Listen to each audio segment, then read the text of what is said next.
Namaskar, I am Dr. Monica Shrestha. Today I'll be talking about psoriasis and its management in Ayurveda. So let's talk about psoriasis first, and then I'll be going in detail in management of psoriasis in Ayurveda. So psoriasis is a chronic skin condition which is considered as an autoimmune condition. And if we talk about psoriasis as per Ayurveda, then in Ayurveda it is considered under the heading of Kushta, and we can name it as Kitab or Ek Kushta as per Ayurveda. So in psoriasis, generally what happens is the normal physiology, that is our skin changes every 30 days. The dead skin fall off or the dead tissue falls off and the new cells take its place.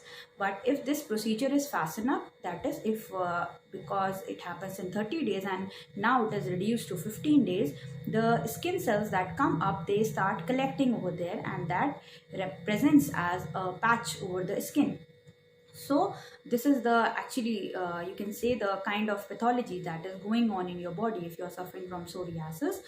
Normal causative factors, if I'll talk about the causative factors, then in modern science it says that it is having some hereditary relation, or your immune system is not working well, or it is not doing the normal activities that it should do. So that is why it is considered as an autoimmune disease. Then it is also having some relation with stress and emotional disturbances, and I've also seen in my practice that people generally come with relapses, or they generally tell in their history that there is some sort of emotional stress or some emotional disturbances going on in their lives, and that's why I think that psoriasis is a psychosomatic disease than any other kind of disease, in my opinion. And if we talk about Ayurveda, so all the skin conditions, mostly Ayurveda says that you should not mix opposite things. When you mix opposite things, the toxins they collect in your body, and later on they present themselves as some sort of a skin condition or some different types of conditions. Like, you should not mix opposite things together, like cold with warm, like sweet with sour, or sweet with salt, because when you mix these things together, they are contradictory things, or Viruddha things that we call in Ayurveda. And when you do such things, then certain toxins or certain poison like things are formed inside your body, which basically cause these skin conditions. And besides that, we have Panchakarma in the various diseases, or even in healthy patients we do Panchakarma, which actually detoxes your body and also increase the metabolism in your body. But if this is not done properly, and or if you are not following the do's and don'ts that is prescribed by the doctor who is performing Panchakarma, then you may develop such skin conditions. Besides that, honey normally Ayurveda says that honey should not be mixed with warm things or with hot things. But normally what we see is it is a very common practice that people mix honey in hot water and they drink this thing in the empty stomach, and because they want to lose some kilos from their body, it is a very common practice. Or they mix honey in tea, in green tea with honey is a very common practice that people are doing these days. But I want to make sure that you should understand this is not the correct thing that you are doing, and this is actually not in accordance with Ayurveda, because honey should not be mixed with a warm thing, with a warm food, with warm water, or with warm tea. It should always be taken with water or anything in normal temperature, and it should not be mixed with hot things. Even Ayurveda says if you are coming from outside or from a place where there was heat and your body is heaten up, you cannot take honey at that point of time. So it is a complete contraindication that you should never do. Okay, so besides that, normally in hot weathers, we have a practice of having shakes. right? These days we are commonly taking mango shakes. Okay, so if mango is ripe, completely ripe, it is sweet, then you can add it to milk and prepare mango shake. But if it is raw and if it is sour, it should not be mixed with milk, because mango is sour and milk is sweet, so these are opposite things. And if you are mixing these things, then you are doing a contradictory thing, and that's why it may lead to skin diseases like psoriasis in future.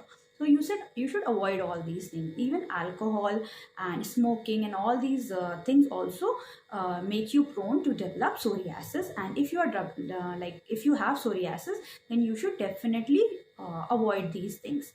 Okay, so now I'll talk about the common presentations. Normally, when this psoriasis like condition develop, people just have a small little patch on their body, maybe over their scalp, maybe on their joints, on the elbow or on the hand or somewhere below the breast. And generally people get confused with this. They think that they've developed some sort of fungal infection, or they have eczema. And when it is over the head, then generally it is confused with dandruff, because it is also like covered with flakes or the scales, just like dandruff. So generally it remains misdiagnosed, and then so the patient cannot get the proper treatment. So the diagnosis of psoriasis, it should be done very properly. And because if this is done on time and patient gets treatment on time, then the complications or the later things that develop, like deformity of the nail or the arthritis and all, that can be treated, or that can be prevented, right? So this is the common presentation. And generally because this condition is like associated with itching, lot of itching, and the skin is mostly dry, and generally patient they develop these like the relapses during winters, or when there is seasonal changes. So these are the typical features associated with this disease.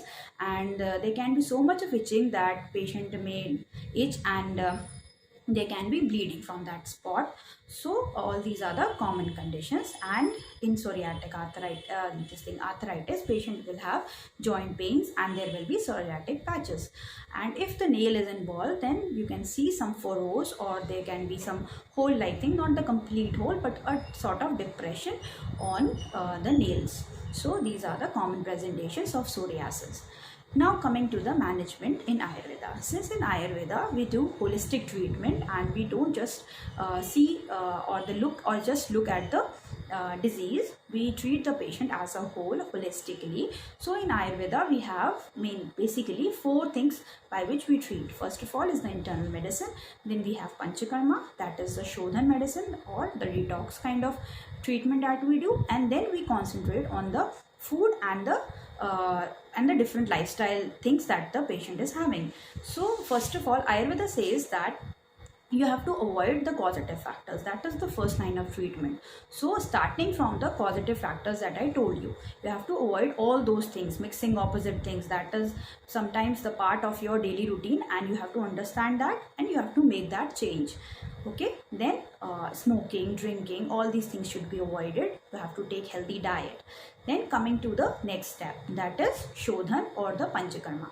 Panchakarma basically detoxes your body, it enhances the immunity, it works on your metabolism. It is not just cleaning your body.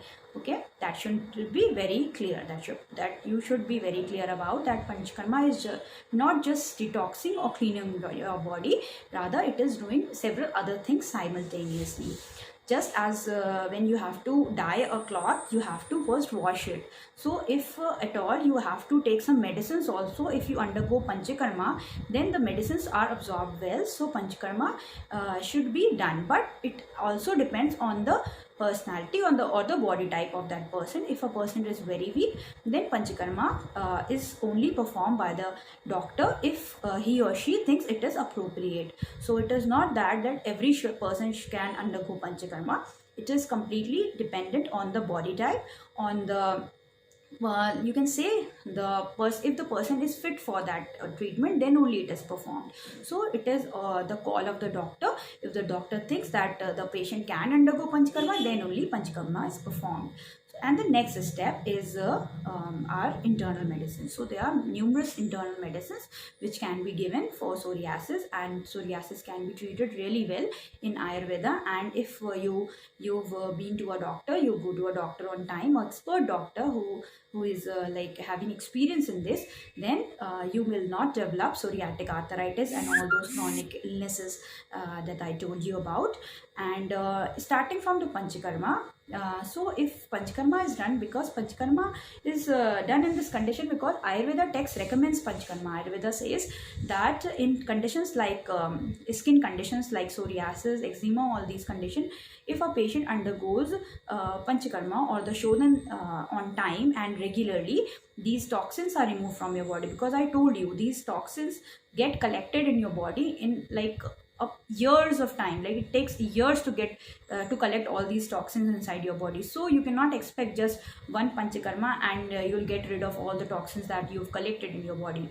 So several sessions of Panchakarma are required, but it is the call of the doctor and your condition too. So you need expert opinion for that, and you just cannot take any Panchakarma on your own or do any detox therapies on your own. You have to visit a doctor for that.